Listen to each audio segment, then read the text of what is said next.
மதுரை பாண்டிக்கோவில் அம்மா திடலில் குன்றம் காக்க கோவிலை காக்க எனும் தலைப்பிலான முருக பக்தர்களின் மாநாடு இந்து முன்னணி சார்பில் பிரம்மாண்டமாக நடைபெற்றது. சுமார் 3 லட்சம் சதுர அடி பரப்பளவு கொண்ட மைதானத்தில் பிரம்மாண்ட மேடை அமைக்கப்பட்டு அதில் திருப்பரங்குன்றம் மலை கோவில் பின்னணியில் இருப்பது போன்ற கட் அவுட் வைக்கப்பட்டது.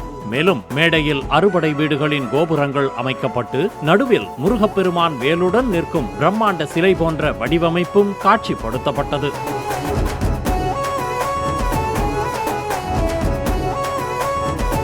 நிகழ்ச்சிக்கு முன்னதாக பறை இசை முழங்க பொய்க்கால் குதிரையாட்டம், கரகாட்டம் உள்ளிட்ட நிகழ்ச்சிகள் நடைபெற்றன. மேலும் சிவன், முருகன், அம்மன் உள்ளிட்ட கடவுள்கள் போல வேடமணிந்து பக்தர்கள் நடனமாடியது மெய்சிலிர்க்க வைத்தது.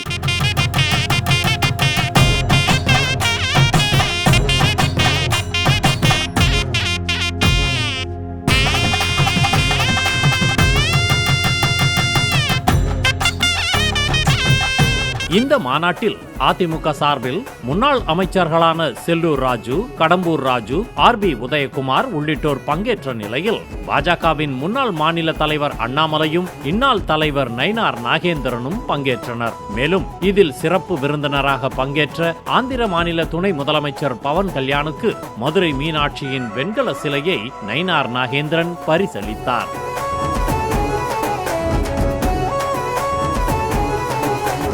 இந்த ஆன்மீக மாநாட்டில் 6 முக்கிய தீர்மானங்கள் நிறைவேற்றப்பட்டன. மதுரை திருப்பரங்குன்றம் தீபத்தூணில் கார்த்திகை தீபமேற்ற கோரியும் ஆபரேஷன் சிந்தூர் வெற்றிக்காக பிரதமர் மோடிக்கு நன்றி தெரிவித்தும் தீர்மானம் நிறைவேற்றப்பட்டது. மேலும் குன்றம் குமரனுக்கே என திருப்பரங்குன்றம் மலையை காக்க வலியுறுத்தியும் இந்து சமய அறநிலையத்துறையை இந்து கோவில்களிலிருந்து வெளியேற்றவும் இந்துக்களின் வாக்கு வங்கியை ஒற்றுமையாக காட்ட வேண்டும் எனவும் ஒவ்வொரு மாதமும் சஷ்டி அன்று கந்த சஷ்டி கவசத்தை பாட வேண்டும் என தீர்மானம் நிறைவேற்றப்பட்டுள்ளது.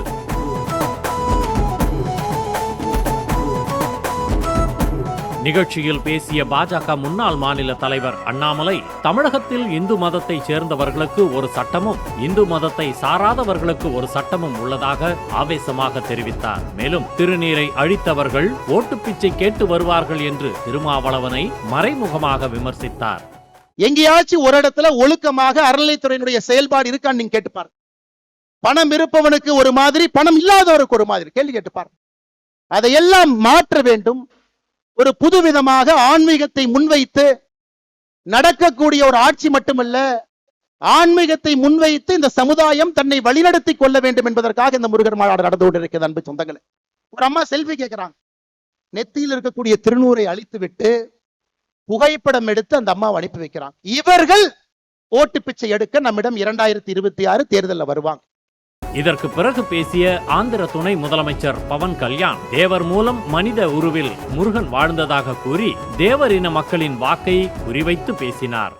தென் தமிழ்நாட்டின் மாபெரும் தலைவர் பசும்பொன் முத்துராமலிங்க தேவர் முருகனின் அவதாரமாக கருதப்படுகிறார். அவர் சிலைக்கு அருகே மயிலும் வைக்கப்பட்ட உள்ளது. தேவர் மூலம் மனித உருவில் முருகன் வாழ்ந்தார்.